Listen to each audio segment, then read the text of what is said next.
रुक करेंगे एक और बड़ी खबर की ओर गुरुग्राम से, जहां पर गुरुग्राम द्वारका एक्सप्रेसवे पर हादसा हुआ है। अंडर कंस्ट्रक्शन फ्लाईओवर की स्लैब गिरी और हादसे में 3 मजदूर घायल हुए हैं।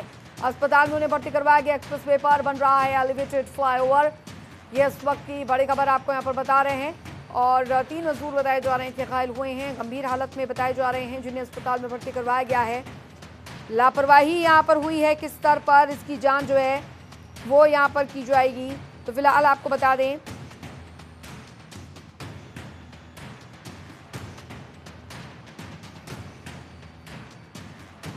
तो हादसे में 3 मजदूर घायल हुए हैं, अस्पताल में इन्हें भर्ती करवाया गया। ये इस वक्त की बड़ी खबर आपको बता दें, गुरुग्राम से एक्सप्रेस पर बन रहा है एलिवेटेड फ्लाईओवर और ये सुबह 6 बजे के वक्त ये दरअसल हादसा हुआ। अचानक से निर्माणाधीन फ्लाईओवर की जो स्लैब थी वो भरभरा कर गिर गई। तेज आवाज हुई, आसपास के लोगों ने आवाज सुनी और जैसे ही वो मौके पर पहुंचे तो ये हादसा उन्होंने देखा है।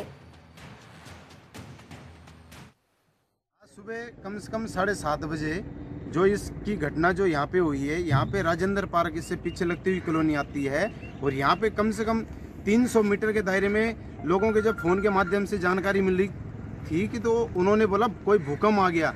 लेकिन यहाँ पे क्या है, जो सुबह 5-5:30 बजे लोग वॉकिंग करने के लिए आते हैं, इससे बड़ी ये भी एक घटना टल गई क्योंकि 7:30 बजे के आसपास हुआ। उस टाइम सब घर चले जाते हैं। और दूसरी बात ये है, जो ये फ्लाईओवर के ऊपर है, कम से कम 70 से 80 लोग यहाँ पे परमानेंट काम करते हैं। होली के शुभ अवसर पे सब लोगों की छुट्टी थी। इस पे 3 या 4 मजदूर थे, 2 की हालत ज़्यादा खराब हो रखी है, वो हॉस्पिटल में शिफ्ट कराए गए। और ज़्यादा जो फ्लाईओवर का नुकसान है वो जिस हिसाब से आप अभी अपने टीवी चैनल के माध्यम से देख रहे हो वो आपके सामने है। अब यहाँ पे शासन प्रशासन किसी हिसाब का भी दावा कर सकता है। यहाँ पे 10-15 दिन पहले भारत सरकार के खुद परिवहन मंत्री नितिन गडकरी जी इस रोड की समीक्षा करने के लिए आए थे और उन्होंने पूरी रोड का जायजा लिया था। लेकिन जो ये घटना हुई है, इस घटने की हम घोर निंदा करते हैं। ये जिसकी भी जो भी लापरवाही थी, इस लापरवाही में आप मान सकते हो कि बहुत बड़ी एक घटना घटने से बच गई है। अंडर कंस्ट्रक्शन फ्लाईओवर है जिसका कि एक पोर्शन स्पैन है जो कि गिर गया है सुबह 7:30 बजे, जिस विषय में अभी जांच की जा रही है कि किस प्रकार से गिरा। 3 लेबरर घायल हैं लेकिन फैटेलिटी कोई नहीं।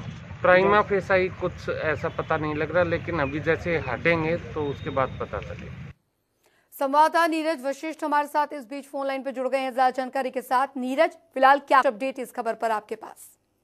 बिल्कुल, देखिए, राहत और बचाव दल की जो टीमें हैं वो मौके पर पहुंची हैं और फ्लाईओवर के जो ये बड़ा स्लैब है इसको हटाने के लिए जो क्रेन वगैरह की जरूरत है उनको मंगाया जा रहा है। अंजलि, देखिए, अभी फ्लाईओवर का हिस्सा जो है वो हटाया नहीं जा सका है क्योंकि काफी बड़े तौर के ऊपर ये हिस्सा नीचे गिरा है।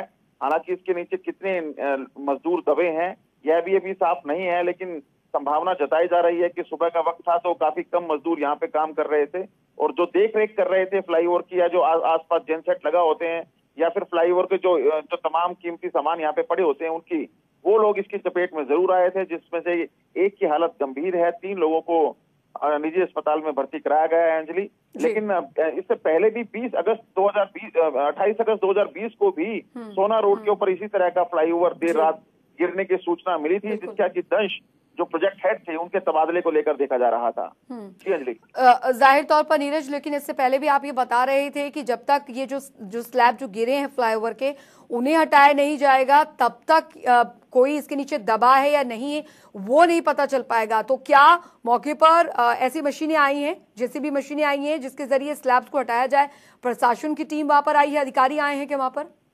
बिल्कुल, देखिए, गुड़गांव पुलिस के तमाम आला अधिकारी यहाँ पे मौके पर मौजूद हैं। एनएचएआई के तमाम अधिकारी जो हैं वो जो इस प्रोजेक्ट से जुड़े हैं वो भी मौके पर पहुंच गए हैं और जो राहत और बचाव दल की टीमें हैं एनडीआरएफ की वो भी मौके पर पहुंची हैं। लेकिन चूंकि स्लैब काफी हैवी है, भारी है, इसको हटाने के लिए भी इस तरह की मशीनरी की जरूरत है। वो मशीनरी मंगाई जा रही है जिसके बाद इस स्लैब को यहाँ से हटाया जा सकेगा और जो जान माल के जो वास्तविक आंकलन किया जा सकेगा इस स्लैब के हटने के बाद ही सामने आ सकेगा। नीरज, लेकिन इस तरीके की कंस्ट्रक्शन का जब भी जिक्र होता है या हो रहे होते हैं ये, तो काफी हाई टेक्निक की जो मशीनें हैं उन प्रयोग किया जाता है।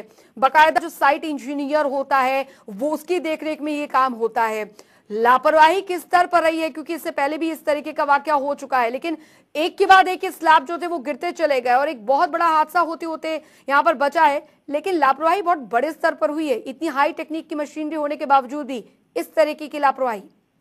अंजलि देखिए, अभी शुरुआती दौर में जो है जांच है, तमाम चीजों का हटाने के बाद ये जांच के बाद ही साफ हो पाएगा कि फ्लाईओवर गिरने के कारण क्या रहे। लेकिन इससे पहले जो सोना रोड का फ्लाईओवर गिरा था उसमें भी लापरवाही बरती गई थी, और जो हीरो होंडा चौक पे फ्लाईओवर का पैच गिरा था उसमें भी कहीं ना कहीं घटिया मटेरियल इस्तेमाल किया गया था। चाहे हम हीरो होंडा चौक की बात करें या रामपुरा फ्लाईओवर की बात करें या फिर जो है सोना रोड की बात करें, तमाम चीजों के अंदर लापरवाही जरूर सामने आई थी, घटिया मटेरियल का इस्तेमाल की बात जरूर सामने आई थी। अब ऐसे में द्वारका एक्सप्रेसवे का जो ये फ्लाईओवर का स्लैब गिरा है, हालांकि निर्माणाधीन फ्लाईओवर था, लोग ज्यादा नहीं थे, ट्रैफिक की मूवमेंट सुबह के टाइम कम थी, जिसके चलते बड़ा हादसा होने से जरूर बच गया। लेकिन क्या कुछ लापरवाही रही थी, किस चूक के चलते ये स्लैब गिरी है, ये जांच के बाद ही जरूर साफ हो पाएगा। नीरज, जो घायल हुए हैं मजदूर, उनकी हालत कैसी बताई जा रही है? देखिए, तीनों को गुड़गांव के निजी अस्पताल में भर्ती कराया गया है, जिसमें एक की हालत काफी गंभीर बनी हुई है। तमाम जो डॉक्टर्स की टीम है उनके ऊपर नजर रखे हुए हैं। इसके साथ साथ जो अन्य लोग थे वहां पे काम कर रहे थे, उसमें कितने लोग वहां पे मौके पर मौजूद थे या कितने लोग स्लैब के नीचे दबे हो सकते हैं, इसके बारे में अधिकारी अभी कुछ ज्यादा कुछ बोलने की स्थिति में है नहीं। जी चलिए, नजर बनाए रखिए नीरज, आप इस खबर पर, हम आपसे आगे भी अपडेट लेते रहेंगे। बहुत बहुत शुक्रिया इस तमाम जानकारी के लिए।